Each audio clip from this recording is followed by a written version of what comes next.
Hello my dear friends, welcome to my YouTube channel competitive exam classes with Sachin Kumar में। My dear friends, इससे पहले वाली video में मैंने 6/6/2019 को होने वाले एग्ज़ाम के 63 क्वेश्चंस तक मैंने सॉल्व करा दिए थे, ठीक है। और आज वाली वीडियो में मैं 64 से स्टार्ट करूँगा, ठीक। तो हम स्टार्ट करते हैं क्वेश्चन नंबर 64 से, ठीक। जैसे कि आपको दिख रहा होगा, तो क्वेश्चन नंबर हमारा 64 क्या है, A B plus B C plus C A बराबर दिया गया है 8, A square plus B square plus C square बराबर दिया गया है 20 है। तो हमें इसकी वैल्यू फाइंड करनी है, ठीक। तो अगर आप थोड़ा ध्यान देंगे तो हमें पता लगेगा कि ये वाला जो फॉर्मूला है, ये हमारा फॉर्मूला किसका होगा। तो मैं आपको बता देता हूँ। मैं स्टार्ट करता हूँ क्वेश्चन नंबर 64 से, ठीक। तो हमारा जो है ए की क्यूब प्लस बी की क्यूब प्लस सी की cube minus 3ab equals to होता है A plus B plus C into A square plus B square plus C square minus A B minus B C minus C A, ठीक है। तो ये जो हमारा question है 64, इस फॉर्मूले को जो ये इधर मैंने लिखा है, इस फॉर्मूले को हम क्या कर सकते हैं, इस फॉर्म में भी चेंज करके लिख सकते हैं, ठीक। तो मैं क्या करता हूँ, अब इसको आगे सॉल्व करता हूँ। मैंने क्या किया है, इस फॉर्मूले को इस फॉर्म में लिख लिया है। तो अब मुझे क्या पता है, यहाँ से अब मैं देखता हूँ यहाँ से क्या क्या मैं कर सकता हूँ। तो मुझे ए प्लस बी प्लस सी की वैल्यू नहीं पता है, तो मुझे क्या करना पड़ेगा, ए प्लस बी प्लस सी की वैल्यू, ए प्लस बी प्लस सी की वैल्यू निकालनी पड़ेगी, ठीक है। तो क्वेश्चन में मुझे दिया गया है कि A square plus B square plus C square की वैल्यू कितनी है 20, जिसको मैं यहाँ पर रख सकता हूँ ए प्लस बी प्लस सी। तो ये हो गई हमारी वैल्यू 20। और उसके बाद हमें दिया गया है A B plus B C plus C A की वैल्यू हो जाएगी 8, तो माइनस का 8 हो जाएगा हमारा, ठीक है। तो हमारा हो जाएगा ए प्लस बी प्लस सी, ए plus B plus C into हमारा 12 में 60 घट जाएगा तो कितना आ जाएगा, 20 में 60 घट जाएगा तो आ जाएगा हमारा 12, ठीक है। अब मुझे क्या करना है, मुझे यहाँ पर निकालनी पड़ेगी ए प्लस बी प्लस सी की वैल्यू। तो वो मैं कैसे निकाल सकता हूँ, ए प्लस बी प्लस सी की वैल्यू निकालने के लिए मुझे क्या करना पड़ेगा, ए प्लस बी प्लस सी का होल स्क्वायर खोलना पड़ेगा। तो मैं क्या करता हूँ, यहाँ पर A plus B plus C का होल स्क्वायर क्या होगा, वो होगा A square plus B square plus C square plus 2 into A B plus B C plus C, ठीक है। तो A square plus B square plus C square की value हमें पता है वो कितनी है 20, माइनस अब 2 इंटू ए इसकी A B plus B C plus C A की वैल्यू कितनी है हमारी 8, 8 दूनी 16, ठीक है। तो 12 20 और 16 कितने हो जाएंगे 36, और 36 का जब हम रूट कर देंगे तो हमारी ए प्लस बी प्लस सी की वैल्यू कितनी आ जाएगी हमारी 6। तो इसकी वैल्यू हो जाएगी 6 और इसकी 12, तो 12 × 72, ठीक है। देखिए ये क्वेश्चन जो है आपको हो सकता है कि सॉल्व मैंने करा है तो इसमें लगा हो कि ज़्यादा लिखना पड़ रहा है या फिर आपको थोड़ा लेंथी लग रहा हो, पर जब आप एक बार इसको प्रैक्टिस कर लेंगे तो इसमें काफ़ी चीज़ जो है आप स्किप कर सकते हैं। जैसे कि आपको ये फॉर्मूला लिखने की ज़रूरत नहीं है, ये फॉर्मूला लिखने की ज़रूरत नहीं है, ये सब आप माइंड में कर लेंगे। और यहाँ तक कि जो है 20 में से 8 भी आप घटा सकते हैं। तो ये एक लाइन, ये एक लाइन, और लास्ट में जो है ये भी हम डायरेक्ट ही कर सकते हैं, ठीक है। तो डिपेंड करता है आपकी कितनी अच्छी प्रैक्टिस है। अगर मैं आपको ये सब चीज़ें नहीं बताऊँगा तो आपको लगेगा कि क्वेश्चन अच्छे से समझ में नहीं आ रहा है, ठीक है। तो इसलिए मैं सारी चीज़ें समझा कर चलता हूँ। तो अब मैं क्या करता हूँ, अब मैं चलता हूँ क्वेश्चन नंबर नेक्स्ट 65 की तरफ, ठीक। तो क्वेश्चन नंबर 65 हमारा किसका है, ये हमारा क्वेश्चन है ट्रिग्नोमेट्री का। इसमें क्या कहा गया है, हमें sine theta minus cos theta plus 1 और अपॉन में है sine theta plus cos theta minus 1, ठीक। तो ये हमारा जो है क्वेश्चन नंबर जो 65 है, ये इससे पहले भी हमारे एसएससी के एग्ज़ाम्स में कई बार पूछा गया है। तो मैं क्या करता हूँ, इस क्वेश्चन में एक काम करता हूँ, अगर मैं थीटा की वैल्यू सेटिस्फाई करने लगूँ तो मैं क्या करता हूँ, यहाँ पर थीटा की वैल्यू 45 रखूँ तो क्या होगा। देखिए साइन 45 की वैल्यू हो जाएगी हमारी 1/√2, cos 45 की वैल्यू भी हमारी 1/√2 हो जाएगा, तो ये आपस में कैंसिल हो जाएंगे। ठीक, तो बचेगा हमारा कितना 1, तो मेरा आ जाएगा यहाँ पर 1/। अब देखिए sin 45 वो 1/√2 प्लस cos 45 1/√2, ठीक है, और -1। तो हम देखते हैं इसमें कितना आ जाएगा 1/, ये हो जाएगा मेरा 2/√2, 2 से √2 से हम इसको काट देंगे तो हो जाएगा मेरा √2 - 1। अब मैं क्या कर दूंगा, इसमें कॉन्जुगेट लगा दूंगा √2 + 1 और √2 इधर ये √2 + 1, ठीक है। तो √2 + 1 और √2 - 1 ये हमारा हो जाएगा 1, तो हमारा आ जाएगा √2 + 1, ठीक है। तो अब हम क्या करते हैं, देखते हैं कि हमारा कौन सा ऑप्शन √2 + 1 देगा। ठीक, तो मैं क्या करता हूँ, सेक, मैं ऑप्शन नंबर फर्स्ट की बात करता हूँ। सेक 45 की वैल्यू कितनी होगी हमारी, हो जाएगी √2, ठीक है, और tan 45 की वैल्यू कितनी हो जाएगी 1। तो हमारा जो ऑप्शन नंबर 1 है वो एक हमारा ऐसा ऑप्शन है जो हमारा आंसर आया है उसको सेटिस्फाई कर रहा है, ठीक है। तो अब मैं क्या करता हूँ, अगर एक ही ऑप्शन कर लेंगे तो फिर हो सकता है कि कोई दूसरा ऑप्शन मैच कर जाए, तो हमें दूसरा भी ऑप्शन चेक करना पड़ेगा, क्योंकि यहाँ पर माइनस है, ये नहीं हो सकता है, और यहाँ पर माइनस प्लस कुछ नहीं है, तो ये दोनों भी ऑप्शन हमारे थर्ड और फोर्थ भी नहीं हो सकते हैं। तो इसलिए हम कह सकते हैं कि ऑप्शन नंबर हमारा फर्स्ट ही करेक्ट आंसर होगा, ठीक है। तो अब हम चलते हैं क्वेश्चन नंबर नेक्स्ट 66 की तरफ।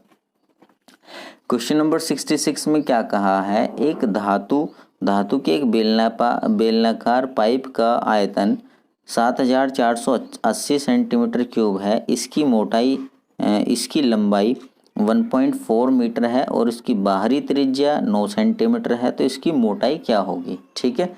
तो मैं क्या करता हूँ, इस क्वेश्चन को अब बनाता हूँ। क्वेश्चन नंबर 66, ठीक। देखिए, जब इसने एक बेलन की बात करी है तो मैं क्या करता हूँ, एक बेलन बना रहा हूँ, और इसने क्या कहा है कि बेलन हमारा किस प्रकार का है, बेलन है हमारा खोखला, ठीक है। तो मैंने क्या कर दिया है, ये एक खोखला बेलन बना दिया है, ठीक है। तो देखिए, ये इस तरह से मैंने एक खोखला बेलन बना दिया। इसमें हमें क्या क्या दिया गया है, एक तो हमें इसका आयतन दिया है और इसकी लंबाई कितनी है 1.4 मीटर, ठीक है, 1.4 मीटर। अब देखिए, क्वेश्चन हमारा चल रहा है सेंटीमीटर में, तो मैं क्या कर दूंगा, इसको 100 से मल्टीप्लाई करके इसको मैं सेंटीमीटर में चेंज कर लूँगा, ठीक है। तो ये तो हमारी बेलन की लंबाई हो गई। अब उसके बाद में उसने क्या कहा है कि इसकी बाहरी त्रिज्या, देखिए ये यहाँ से यहाँ तक, ये अंदर ये हो जाएगी हमारी स्मॉल r, ये हो जाएगी इसकी अंदर आंतरिक त्रिज्या, ठीक है। और अगर मैं इस सेंटर से यहाँ तक लूँगा, ठीक है, आपको नज़र आ रहा होगा, अगर यहाँ तक लूँगा तो ये हो जाएगी मेरी कैपिटल R, ठीक। तो अब देखिए, इसका हमें वॉल्यूम दिया गया है, तो हम क्या करते हैं, इसका आयतन कैसे निकाल सकते हैं। तो खोखले बेलन का आयतन हो जाएगा हमारा, टोटल कितना दिया गया है 7480, ठीक है, 7480 दिया गया है। तो आयतन बराबर हो जाएगा पाई, तो पाई की वैल्यू मैं डायरेक्ट ही 22/7 लिखता हूँ, पाई r²। तो मुझे यहाँ पर क्या करना पड़ेगा, capital R² minus small r², पाई r² और h, ठीक है। उम्मीद करता हूँ ये फॉर्मूला जो है आपको पता होगा, ठीक। तो ये हमारा आ जाएगा। अब मैं क्या करता हूँ, इसको थोड़ा कैलकुलेट कर लूँगा, ठीक। कैलकुलेट करने के बाद r की वैल्यू आ जाएगी मेरी 8, ठीक। अब देखिए, r की वैल्यू, मैं ऐसा उम्मीद करता हूँ कि आप इसको जो है सॉल्व कर सकते हैं, ठीक। ये इतना मुश्किल नहीं है सॉल्व करने में, आप इसको सॉल्व कर सकते हैं। तो जब इसको सॉल्व करेंगे तो r की वैल्यू हमारी कितनी आ जाएगी 8। तो अब देखिए, हमारी स्मॉल r यहाँ से यहाँ तक की वैल्यू कितनी है 8, और यहाँ से यहाँ तक की वैल्यू कितनी है 9, ठीक, जो कि क्वेश्चन में दी गई है हमें, ठीक है। ये देखिए, ये इसने कहा है, और इसकी बाहरी त्रिज्या कितनी है 9 सेंटीमीटर है, ठीक।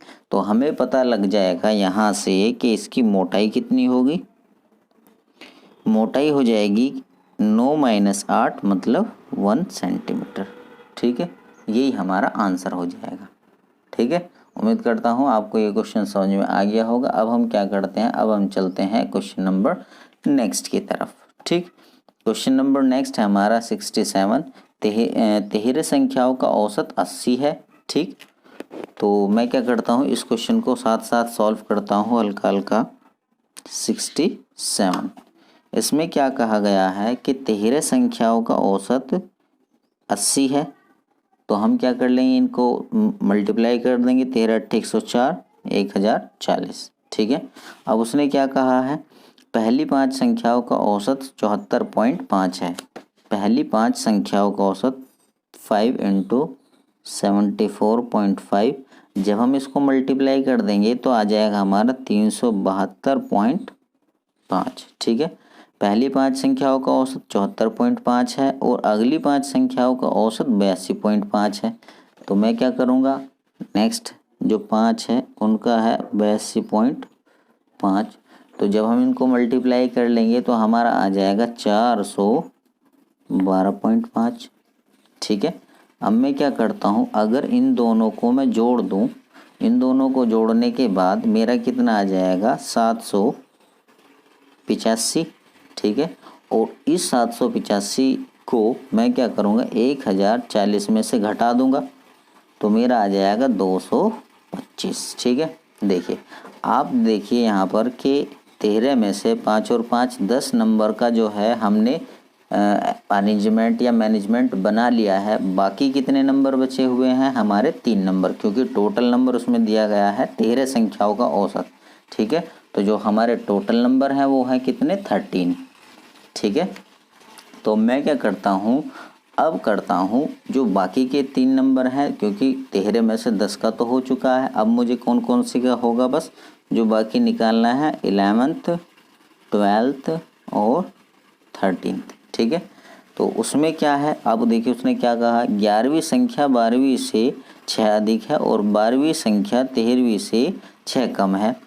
तो मैं आपको इसमें थोड़ा कुछ बताना चाहूँगा, जैसे कि यहाँ पर 12वीं का पहली मतलब 12वीं का लिंक ही दोनों से बनाया गया है। जैसे कि 11वीं संख्या 12वीं से, यहाँ पर 12वीं से लिंक है 11वीं का, और 13वीं का भी 12वीं से ही लिंक है। तो इसके लिए मैं क्या करता हूँ कि मैं 12वीं संख्या को x मान लूँगा। ठीक है, अब उसने क्या कहा है कि 11वीं संख्या 12वीं से 6 अधिक है। तो 11वीं संख्या 12वीं से 6 अधिक है, तो ये हमारी अगर x है तो ये हो जाएगी x + 6। अब उसने क्या कहा है, अधिक है और 12वीं संख्या 13वीं संख्या से 6 कम है। अगर ये हमारी 12वीं संख्या 6 कम है तो 13वीं क्या हो जाएगी कि 6 अधिक, इसका मतलब ये भी हमारी x + 6 हो जाएगी। अब मुझे क्या करना है, इन तीनों को ऐड करना है। ठीक है, जब इन तीनों को मैं ऐड करूँगा तो मेरा आ जाएगा 3x + 12 = ये जो 255 है ये हमारा कितने का है, इन 3 नंबर का ही टोटल होगा। तो मैं क्या करता हूँ, इसके बराबर 255 रख दूँगा। ठीक, तो 3x बराबर आ जाएगा मेरा 243 और x की वैल्यू आ जाएगी मेरी कितनी, 81। ठीक है, x की वैल्यू हमारी कितनी आ गई, 81। अब उसने क्या कहा है, 11वीं और 13वीं संख्या का औसत क्या होगा। ठीक है, अब मैं क्या करता हूँ, 11वीं और 13वीं, 81 में 6 ऐड कर दिया तो कितना आ जाएगा, 87। ठीक है, 87 प्लस इसमें भी 87 अपॉन 2, तो हमारा कितना आंसर आ जाएगा, 87। ठीक है, आप इसको जो है डायरेक्ट भी कर सकते थे, दिमाग में सोच सकते हैं ऐसा कि 81 में दोनों जगह 6 जुड़ा हुआ है, तो बस दोनों जगह से 2 कॉमन आ जाएगा और 2 से 2 कट जाएगा, तो इस वजह से डायरेक्ट ही हमारा आंसर हो जाएगा 87। ठीक है, उम्मीद करता हूँ आपको ये क्वेश्चन समझ में आ गया होगा। अब मैं क्या करता हूँ, अब चलता हूँ क्वेश्चन नंबर नेक्स्ट 68 की तरफ। ठीक है, क्वेश्चन नंबर 68, इसमें क्या कहा गया है कि एक दुकानदार क्रय मूल्य से 40% अधिक पर अपने माल को अंकित करता है। ठीक है, क्वेश्चन नंबर 68, उसने क्या कहा है कि जो कोई भी दुकानदार है वो अपने क्रय मूल्य से कितना अगर उसका क्रय मूल्य 100 रुपये है तो वो अपना MRP 40% अधिक रखता है। ऐसे देखिए, एक दुकानदार क्रय मूल्य से 40% अधिक पर अपने माल को अंकित करता है और अंकित मूल्य पर 25% की छूट देता है। ठीक है, तो जब हमारा ये जो दुकानदार होगा ये 140 पर 25% की छूट देगा तो वो वस्तु कितने में बिकेगी? तो हम क्या करेंगे, 140 का 25% निकाल देंगे, नहीं 75% निकाल देंगे तो हमें पता लग जाएगा कि वो कितने में बिकेगी। ठीक है, तो वो आ जाएगी हमारी 105 में। ठीक है, तो जब हमारा 105 में आ जाएगी ये, तो हमें पता लगेगा कि उसका कॉस्ट प्राइस है कितना, 100 रुपये, और वो वस्तु बिक कितने में रही है, 105 रुपये में। ठीक है, 105 रुपये में बिक रही है तो 100 में खरीदो और 105 में बेचो तो डायरेक्ट ही हमें पता लग जाएगा कि 5% का क्या होगा, लाभ। देखिए 25 तिया 75, 25 चौका 100, 4 तिया 12 और 4 पंजे 20, 35 तिया 105। ठीक है, तो ये जो है 105 इस तरह से आया है। हमें पता है कि कॉस्ट प्राइस हमारा 100 है, 105 में बेचा है तो 100 रुपये पर हमें कितने का लाभ हो रहा है, 5 रुपये का। तो हम कह सकते हैं कि डायरेक्ट ही हमारा 5% का प्रॉफिट हुआ है। ठीक है, तो मैं क्या करता हूँ, अब चलता हूँ क्वेश्चन नंबर नेक्स्ट की तरफ।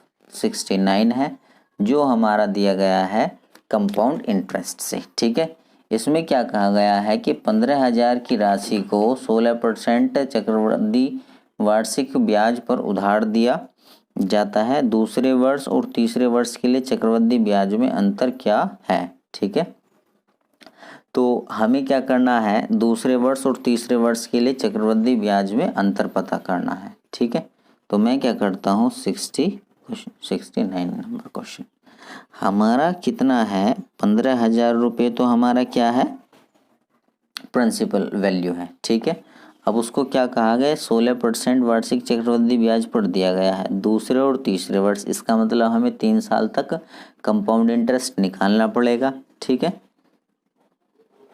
तो मैं क्या करता हूँ यहाँ पर, जैसे 15,000 है, 15,000 का 16% अगर हम निकाल देंगे तो वो कितना आ जाएगा, 2400। ठीक है, मैं क्या करता हूँ, 3 साल के जो हम अपने गोले बनाते हैं वो बना लेता हूँ। ठीक है, तो यहाँ पर सभी में 2400 आ जाएगा। अब क्या करता हूँ, 2400 का 16% निकाल दूंगा तो वो आ जाएगा हमारा 384। ठीक है, यहाँ पर भी 384, यहाँ पर भी 384। 384 का 16% निकाल दूंगा तो मेरा आ जाएगा 61.44। ठीक है, उम्मीद करता हूँ ये मेथड शायद आपको पता होगा, नहीं पता होगा तो मैं इसको बता दूंगा कभी ना कभी। ठीक है, जब मैं इसका जो एक प्रॉपर चैप्टर कराऊंगा तो तब मैं इसको बता दूंगा आपको। ठीक है, वैसे कुछ नहीं करा है मैंने कि 15,000 का जो हमारा प्रिंसिपल वैल्यू है उसका 16% निकाल दिया। ठीक है, तो इस तरह से निकल जाएंगे। ये हमारा जो है, जब आप इसको करेंगे तो प्रैक्टिकली आपको पता लग जाएगा कि फर्स्ट ईयर का जो 15,000 रुपये का 16% है वो तो हमेशा, चाहे फर्स्ट ईयर हो, सेकेंड ईयर हो या थर्ड ईयर हो, 2400 रुपये ही होगा। ठीक है, तो अब उसने क्या कहा है, दूसरे वर्ष और तीसरे वर्ष। ठीक है, देखिए दूसरे वर्ष और तीसरे वर्ष के लिए चक्रवृद्धि ब्याजों में अंतर कितना होगा। देखिए दूसरे वर्ष का ब्याज हमारा कितना होगा, ये वाला। ठीक है, 2400 रुपये तो मिलेगा और प्लस इस 2400 रुपये पर ये 384 रुपये ब्याज। तो दूसरे वर्ष का उसने ऐसा नहीं कहा है कि टोटल 2 वर्ष का। ठीक है, उसने कहा है दूसरे वर्ष, तो दूसरे वर्ष में हमें ये 2400 रुपये और ये 384 रुपये ये मिलेंगे। और तीसरे वर्ष में हमें ये सभी ब्याज मिलेगा।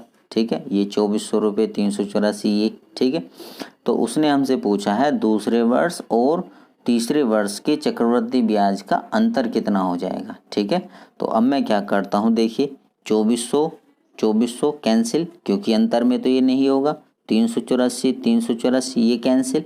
अब मुझे क्या करना पड़ेगा, 384 और ये 61.44 ये ऐड करना पड़ेगा। ठीक है, तो अब मैं क्या करता हूँ, देखता हूँ यहाँ पर केवल 0.44 एक ही ऑप्शन में है, तो यहाँ से मैं कह सकता हूँ कि ऑप्शन नंबर 3 हमारा आंसर होगा। इन दोनों को अगर हम जोड़ देंगे तो भी हमारा 445.44 ही आंसर आएगा। ठीक है, तो ये हमारा आंसर हो जाएगा ऑप्शन नंबर कौन सा, 3।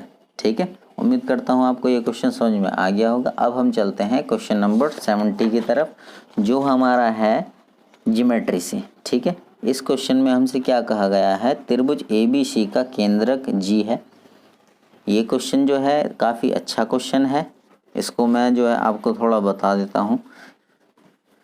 इसमें हमारा एक रूल लगेगा ज्योमेट्री का, जो कि आपको पता होना ज़रूरी है। इस क्वेश्चन को कराते हुए जब मैं इसको कराऊंगा तो इसका रूल भी मैं आपको बता दूंगा। ठीक है, देखिए इसमें क्या है, त्रिभुज ABC का केंद्रक G है। तो मैंने क्या करा है, एक ट्रायंगल बना दिया, ये इस तरह से ABC। ठीक है, मैंने क्या करा है, एक ट्रायंगल ABC का बना दिया है, जिस तरह से उसने मुझसे कहा है। इसका केंद्रक क्या है, G है। ये मैंने इसका केंद्रक मतलब सेंट्रोइड G ले लिया है। अब उसने क्या कहा है, केंद्रक G है, उसकी भुजाएं AB, BC और CA क्रमशः 7 सेंटीमीटर। AB कितनी है, 7 सेंटीमीटर की है। BC कितनी है, 24। ठीक है, और CA कितनी है, 25। ठीक, तो जैसे कि हमें यहाँ पे दिख चुका है। अब उसने हमसे पूछा है BG की लंबाई बताओ, B से G तक की ये वाली लंबाई। ठीक है, B से G तक की यहाँ से यहाँ तक की लंबाई हमें बतानी है। मैं क्या करता हूँ, अगर इसको ऐसे आगे बढ़ा दूँ और इस पॉइंट को E अगर मान लूँ तो ये हमारी क्या हो जाएगी, माध्यिका। ठीक है, तो ये हो जाएगी हमारी माध्यिका। तो हमें क्या पता होना चाहिए इस क्वेश्चन में कि अगर हमें माध्यिका, एक ट्रायंगल है और उस ट्रायंगल की हमें तीनों साइड दी गई हैं, तो उसकी माध्यिका निकालने का हमारा क्या मेथड होगा। उसके लिए आपको एक फॉर्मूला यूज़ करना पड़ेगा, 1/2 रूट में 2 इंटू हम क्या करेंगे, ये वाली साइड। ठीक है, 24 का स्क्वायर प्लस 2 इंटू कौन सा, 7 का स्क्वायर माइनस जो हमारी ये वैल्यू हो गई ये। ठीक है, इसके सामने वाली इसका स्क्वायर। ठीक है, तो हम देखते हैं कि अगर आप थोड़ा ध्यान से देखेंगे तो ये हमें दिख रहा होगा कि ये हमारा एक जो ट्रायंगल बन रहा है, ये हमारा है एक राइट एंगल ट्रायंगल बन रहा है। ठीक है, जिसकी जो है हमें साइड्स पता है 7, 24 और 25 हैं। तो हम क्या करेंगे, जब इसको हम सॉल्व कर लेंगे तो 24 का स्क्वायर प्लस 7 का स्क्वायर माइनस 25 का स्क्वायर, तो हमारा कितना आ जाएगा, 625। इसको जब टोटल सॉल्व कर लेंगे, क्योंकि ये तो डबल है और ये सिंगल ही हो जाएगा, तो फिर भी हमारा कितना आ जाएगा, 625। अब 625 को हम क्या करेंगे, जब रूट से बाहर लेंगे तो हमारा कितना आ जाएगा, 25/2। तो BE की वैल्यू हमारी कितनी हो जाएगी, 25/2। तो हम जानते हैं कि जो हमारा सेंट्रोइड है वो हमारी माध्यिका को 2:1 में डिवाइड करता है। तो अगर हम निकालना चाहें BG की वैल्यू कितनी हो जाएगी, तो BG की वैल्यू हो जाएगी मेरी 2/3 यहाँ से, ये क्योंकि ये तो 2 हिस्से होगा। ठीक है, क्योंकि हम जानते हैं कि माध्यिका हमारा जो सेंट्रोइड है वो माध्यिका को 2/1 रेशो में डिवाइड करता है। 2/3 इंटू क्या होगा, BE। तो BE की लंबाई हमारी कितनी है, 25/2। 2 से 2 कैंसिल। ठीक है, 2 से 2 कैंसिल हो जाएगा, 8 × 24 और 1 25। तो यही हमारा आंसर हो जाएगा। ठीक है, तो इस क्वेश्चन को करने के लिए इसमें जो ज़रूरी बात थी वो क्या थी कि हमें ये पता होना चाहिए कि अगर किसी ट्रायंगल की तीनों साइड्स दी गई हैं, जैसे कि इसमें ये और ये तीनों साइड्स दी थी, तो हमें क्या करना है, जो भी माध्यिका निकालनी है उसके जैसे ये वाली माध्यिका निकालनी है, तो ये माध्यिका जो है AC पर क्या है, AC पर टच कर रही है, तो हमें AC को ही माइनस करना है। अगर हमें C से इधर वाली माध्यिका निकालनी होती तो हमें क्या करना पड़ता, फिर 7 को माइनस करना पड़ता, 7 का स्क्वायर माइनस करना पड़ता। अगर A से इधर कोई माध्यिका खींच दूँ D, तो AD अगर हमें निकालनी होती तो मुझे क्या करना पड़ता, 7 का स्क्वायर 2 गुना 7 का स्क्वायर प्लस 2 गुना 25 का स्क्वायर माइनस 24 का स्क्वायर, इस तरह से मुझे करना होता। ठीक है, तो उम्मीद करता हूँ आपको ये क्वेश्चन समझ में आ गया होगा। अब मैं चलता हूँ क्वेश्चन नंबर नेक्स्ट 71 की तरफ। ठीक है, क्वेश्चन नंबर 71 मेरा किसका है, ये है हमारा सिंप्लीफिकेशन का क्वेश्चन। ठीक है, क्वेश्चन नंबर 71 है हमारा सिंप्लीफिकेशन से। तो आपको क्वेश्चन जो है साफ साफ नज़र आ रहा होगा। इसमें क्या है, 5 + 3 इस तरह से है। ठीक, तो मैं क्या करता हूँ, इसको जो है जितना भी एक लाइन में सॉल्व कर सकता हूँ उसको मैं कर लेता हूँ। ठीक है, क्वेश्चन नंबर 71 देखिए, 5 + 3 डिवाइड 5 × 5, तो मैं क्या करता हूँ, इसको पहले क्या करता हूँ, 5 + 3/5, इसको मैंने डिवाइड को कर लिया है और इंटू 5। ठीक है, मैंने जो है क्या कर लिया है, फर्स्ट ब्रैकेट सॉल्व कर लिया है। अब डिवाइड 4 × 4, 4, अब इंटू 4 डिवाइड 4। ठीक है, ये देखिए ये डिवाइड 4। अब इसमें लिखा था का, तो मुझे क्या करना पड़ेगा, का को पहले सॉल्व करना पड़ेगा। तो इसका मतलब है मैं यहाँ पर क्या कर दूँ, डायरेक्ट ही 16 कर दूंगा। ठीक है, ठीक है ना। अब फिर उसके बाद में है प्लस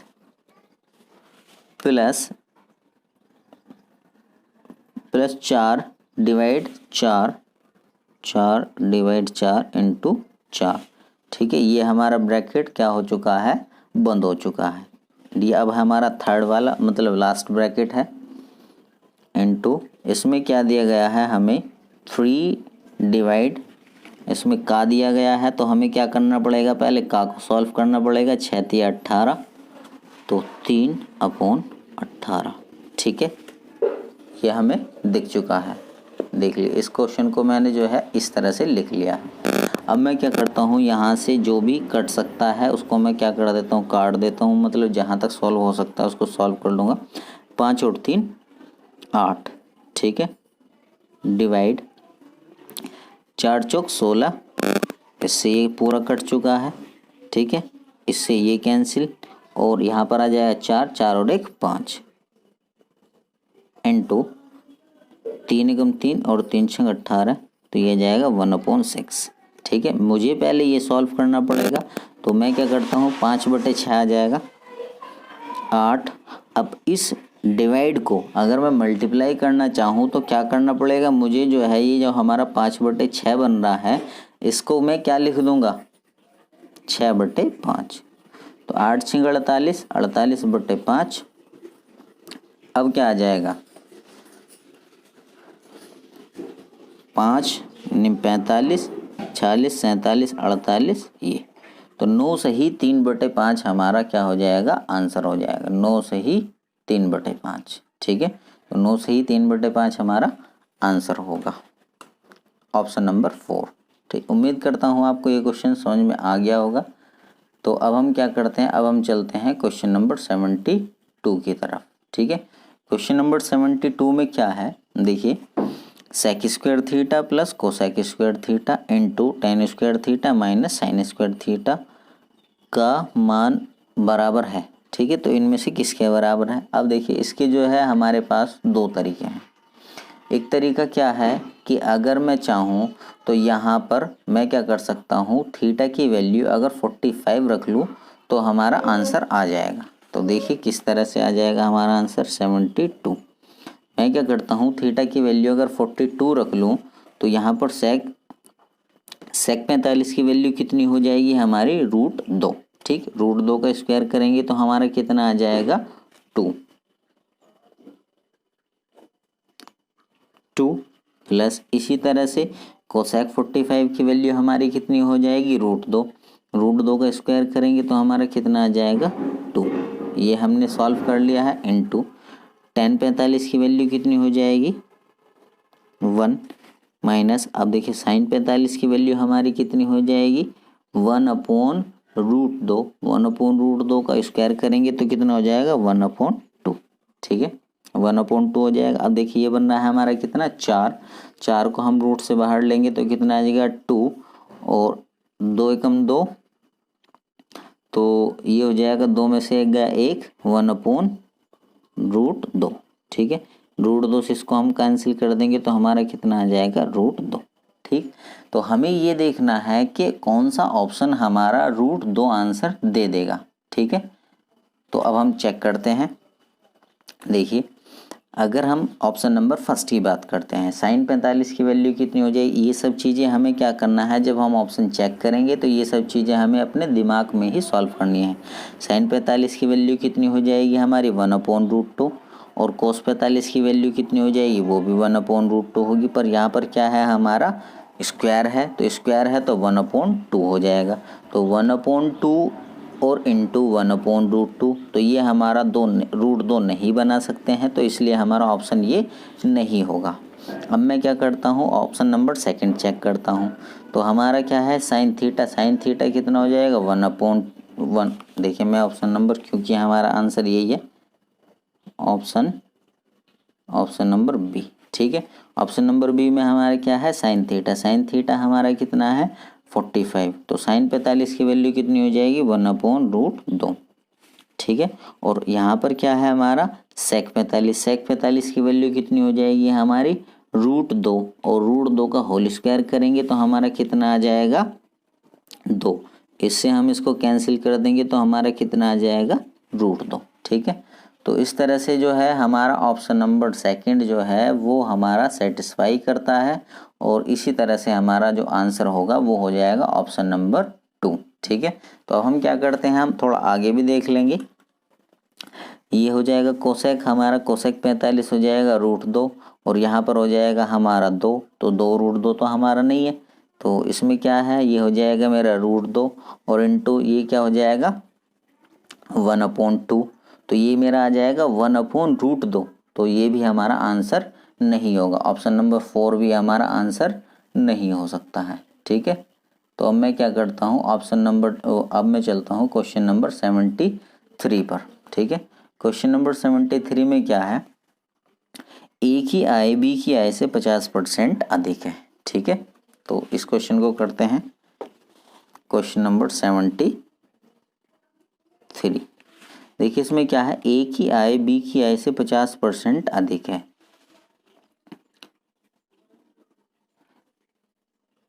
बी की आय अगर हम 100 मान लेंगे तो ए की आय कितनी हो जाएगी, 50% अधिक, इसका मतलब हो जाएगा ये 150। अब उसने क्या कहा है, यदि ए की आय में 40% की वृद्धि हुई है, जब एक ही आय में हम 40% की वृद्धि कर देंगे तो हमारी 40% वृद्धि करने के बाद इसकी आय आ जाएगी हमारी 210। ठीक है, ए की आय में 40% की वृद्धि हुई है और बी की आय में 90% की वृद्धि हुई है। देखिए जब बी की आय हमारी 100 है तो 90% की वृद्धि करने के बाद डायरेक्ट ही हमारी 190 आ जाएगी। तो उनकी संयुक्त आय में प्रतिशत वृद्धि कितनी होगी। ठीक है, तो देखते हैं हम यहाँ पर कि इनकी जो है पहले वाली इनकम कितनी थी, 250, और अब उनकी जो इनकम हो रही है वो कितनी हो रही है, 400।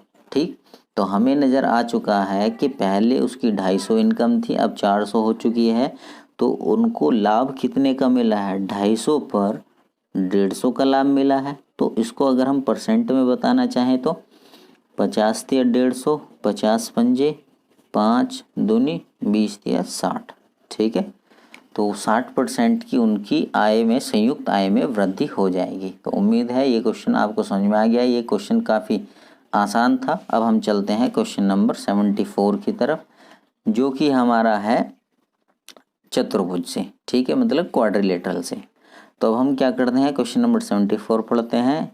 ए बी सी डी एक समलंब है जिसमें ए बी समांतर है किसके, डी सी के, और उसके विकर्ण पी पर मिलते हैं, जो इसके जो डायगोनल्स हैं, विकर्ण है, वो एक दूसरे को पी पर काटते हैं। यदि ए पी की वैल्यू दी गई है, पी सी की वैल्यू दी गई है, बी पी और पी डी, तो डी बी की वैल्यू क्या होगी, ये हमसे पूछा है। ठीक है, तो मैं क्या करता हूँ, अब हम क्वेश्चन करते हैं 74।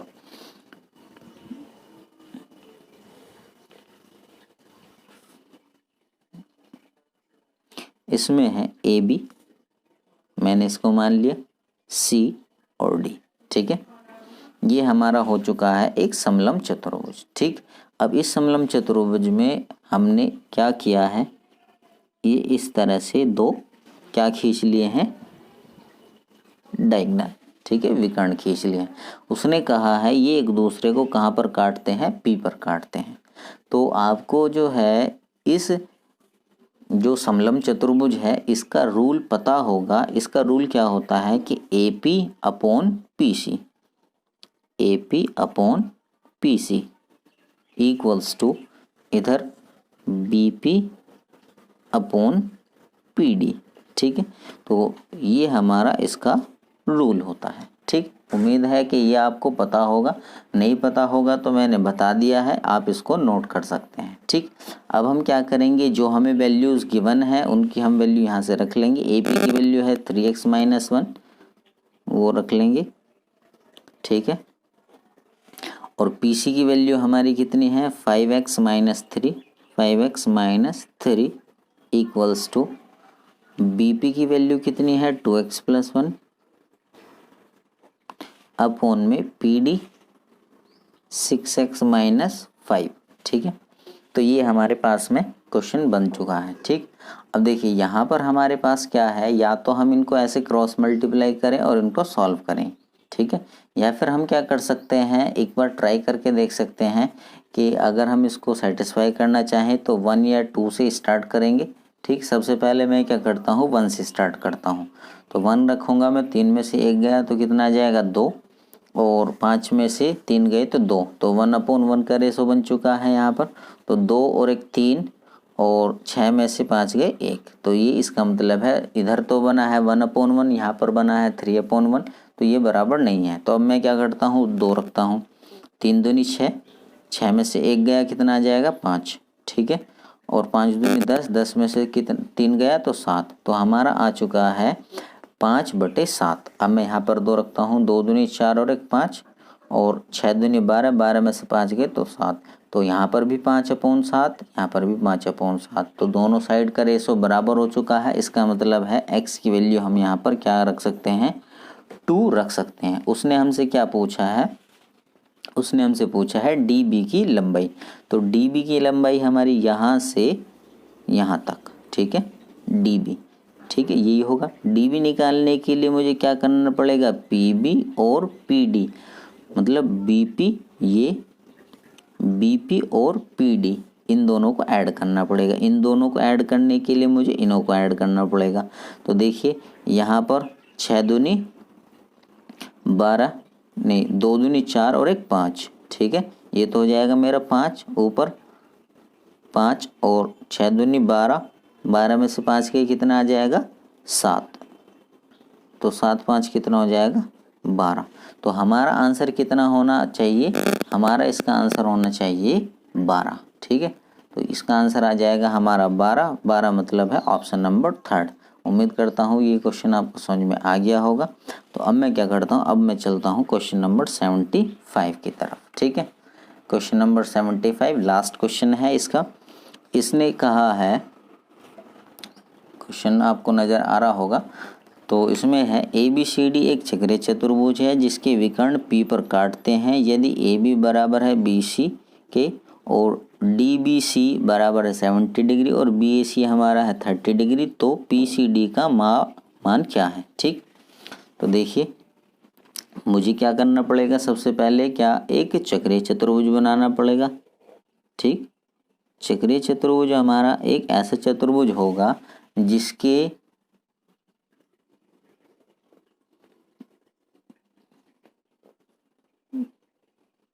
जिसके क्या होंगे, देखिए चक्रीय चतुर्भुज कैसा चतुर्भुज होता है, जैसे कि एक हमारा चतुर्भुज है, मतलब एक क्वाड्रिलेटरल है और जिसके चारों के चारों शीर्ष वर्टेक्स जो हैं वो सर्कल के ऊपर मतलब सर्कल की परिधि के ऊपर है, मतलब परिमाप के पैरामीटर की जो ये हमारे परिमाप है इस सर्कल के ऊपर है। ठीक, तो मैं क्या करता हूँ, ए बी सी और डी, इसको पॉइंट नाम दे दिए हैं। ठीक, अब उसने हमसे क्या कहा है, अभी तक मैंने जो इस क्वेश्चन में कहा गया है वो मैंने कर दिया। ए बी सी डी एक चतुर्भुज है जिसके विकर्ण पी पर काटते हैं। अब मुझे क्या करना पड़ेगा, इनके विकर्ण बनाने पड़ेंगे। तो मैंने क्या करा है, इसको इस सी से मिला दिया है और इसको इस तरह से मिला दिया।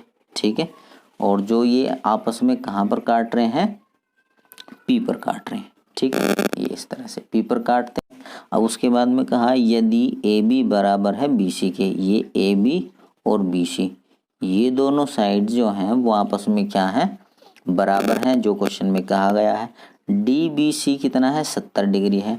डी बी सी ये हमारा एंगल कितना है, 70 डिग्री। ठीक है, ये हमारा एंगल कितना है, 70 डिग्री। अब उसने क्या कहा है, एंगल बी ए सी कितना है, 30 डिग्री। देखिए बी ए सी ये कितना है, 30 डिग्री। बी ए सी ये 30 डिग्री है। तो पी सी डी का माप है, तो पी सी डी हमें कौन सा एंगल पता करना है, ये वाला एंगल हमें पता करना है, ये क्या होगा। ठीक है, तो पी सी डी की माप क्या है। देखिए अब हम जानते हैं कि अगर किसी ट्रायंगल की दो साइड्स बराबर हैं तो दो एंगल भी बराबर होंगे। अगर ये 30 है तो ये भी हमारा कितना होगा, 30 डिग्री। ठीक है, क्योंकि ए बी और बी सी आपस में बराबर हैं तो समान भुजा के सामने वाला कोण समान होगा। इस साइड के सामने का अगर 30 डिग्री है तो इस साइड के भी सामने जो है हमारा एंगल वो 30 डिग्री होगा। ठीक, अब हम एक चीज़ और जानते हैं कि अगर हम किसी जीवा से वृत्त की परिधि पर यहाँ पर 70 डिग्री बनाया है और अगर हमारी जीवा वही है, जैसे कि यहाँ से अगर हम ध्यान देंगे तो डीसी के द्वारा जो हमारी जीवा डीसी है, इस डीसी ने ही यहाँ पर बी पर कितना बनाया है, 70 डिग्री बनाया है। तो अगर यही डीसी अगर हमारे ए पर कोण बनाएगी तो वो भी कितनी बनाएगी, वो भी हमारा होगा 70 डिग्री का। ठीक है, उम्मीद है आपको ये चीज़ समझ में आई होगी। ठीक है, यहाँ तक। अब हम देखते हैं, अब मैं बात करता हूँ किस वाली जीवा की, अब मैं बात करता हूँ ए बी जीवा की। ठीक है, ये देखिए ए बी, इस ए बी जीवा ने सी बिंदु पर कितना कोण बनाया है, ये यहाँ से ऐसे ऐसे गई है, ऐसे गई है, इसने यहाँ पर कितना बनाया, 30 डिग्री। तो ये यहाँ से यहाँ तक जब इस तरह से जाएगी ऐसे और ऐसे, तो यहाँ पर भी कितना कोण बनाएगी ये जीवा हमारा, 30 डिग्री। ठीक है, समझ में आ रहा है। अब एक चीज़ और देखते हैं, ये जो हमारी बीसी जीवा है, ठीक, ये हमारी जो बीसी जीवा है, इस बीसी जीवा ने यहाँ पर कितना डिग्री एंगल बनाया है, 30 डिग्री। यही बीसी जीवा जो है यहाँ ऐसे ऐसे जा रही है, ठीक है, ऐसे, तो ये भी इधर कितना कोण बनाएगी, 30 डिग्री। ठीक, तो देखिए हमें जो है ट्रायंगल ए डी सी की दो एंगल्स हमें पता लग चुके हैं। हमारा ए, ये यहाँ पर ये एंगल कितना है, 70 डिग्री और ये कितना है, 60 डिग्री। ठीक, 60 और 70 कितना हो जाएगा, 130। ठीक, 130 हो जाएगा, तो बाकी जो ये एंगल हो जाएगा वो हमारा हो जाएगा 50 डिग्री। ठीक, तो हमारा एंगल जो उसने पूछा है, एंगल पी सी डी, ये कितना हो जाएगा, 50 डिग्री।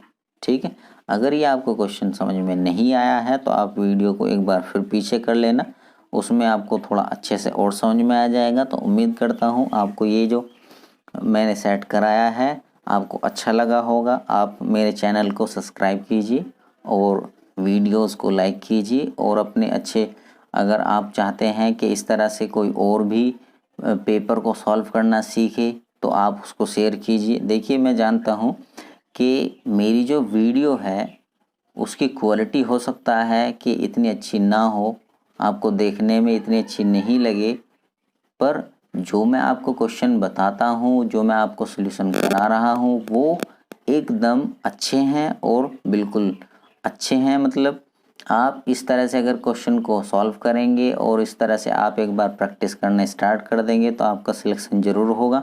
ठीक है, मैं यही उम्मीद करता हूँ जैसे मेरा सिलेक्शन हुआ उसी तरह से आपका भी सिलेक्शन हो जाएगा। तो थैंक यू फॉर वॉचिंग, मिलते हैं अगली वीडियो में। Thank you, bye bye.